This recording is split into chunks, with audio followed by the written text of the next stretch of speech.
شیخ مفتی عبدالولی خان صاحب، شیخ محترم، پوچھا گیا ہے کہ اگر کسی شخص نے زندگی میں اپنی اولاد کو مختلف اوقات میں مختلف مقدار میں رقم یا جائیداد دی ہو تو وفات کے بعد وراثت تقسیم کرتے وقت ان سابقہ عطیات کو وراثتی حصوں میں شمار کیا جائے گا یا نہیں شیخ؟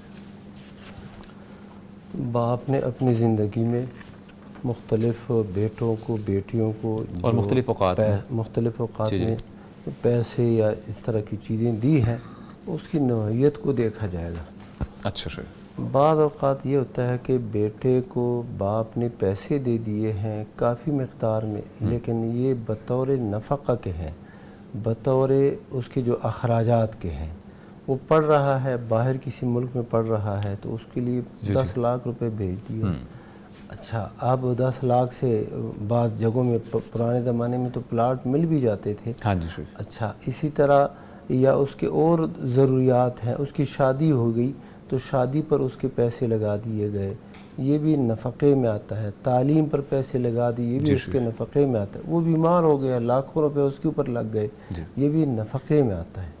تو اس کا تو کوئی حساب کتاب نہیں ہوگا۔ ٹھیک ہے شیخ۔ اچھا، دوسری صورت یہ ہے کہ ایک بندہ ہے، اس نے اپنے بیٹے کو، اس وقت اس کے ایک ہی بیٹا تھا تو جائیداد تھی وہ اس کے نام کر دی، باقی بچے پیدا ہی نہیں ہوئے تھے، تو اب یہ اس کو عطیہ کر دیا ہے، یہ اسی کا ہی ہے، چاہے بطور عطیہ ہے، بطور گفٹ ہے، بطور جو بھی ہے، وہ اسی کا ہی ہو گیا ہے، ٹھیک ہے، اس کو وراثت میں ہم نہیں شامل کریں گے۔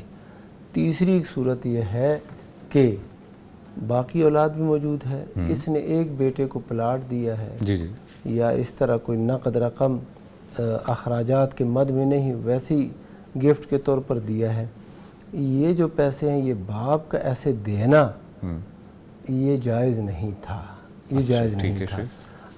تو لیکن اس کا یہ مطلب نہیں ہے کہ اس نے وہ خرچ کر دیے، فروخت کر دیے، اب فوتگی کے بعد ہم کہیں گے کہ وہ جو آپ کو تو پہلے مل چکا ہے لہذا آپ کا حصہ ختم ہو گیا، نہیں، یہ نہیں ہوگا۔ وہ باپ نے ظلم کیا ہے تو باپ ہی سے اللہ پوچھے گا۔ اچھا، بعد میں یہ معاملہ نہیں کر سکتے؟ یہ نہیں کر سکتے، ہاں، اگر وہ اللہ کا خوف رکھتا ہے، وہ بیٹا اور مال اس کے پاس موجود ہے تو وہ اس میں شامل کرے اور باپ کا جو ذمہ ہے وہ فارغ کر دے اس حوالے سے۔ ٹھیک ہے شیخ، جزاک اللہ خیر، بہت شکریہ۔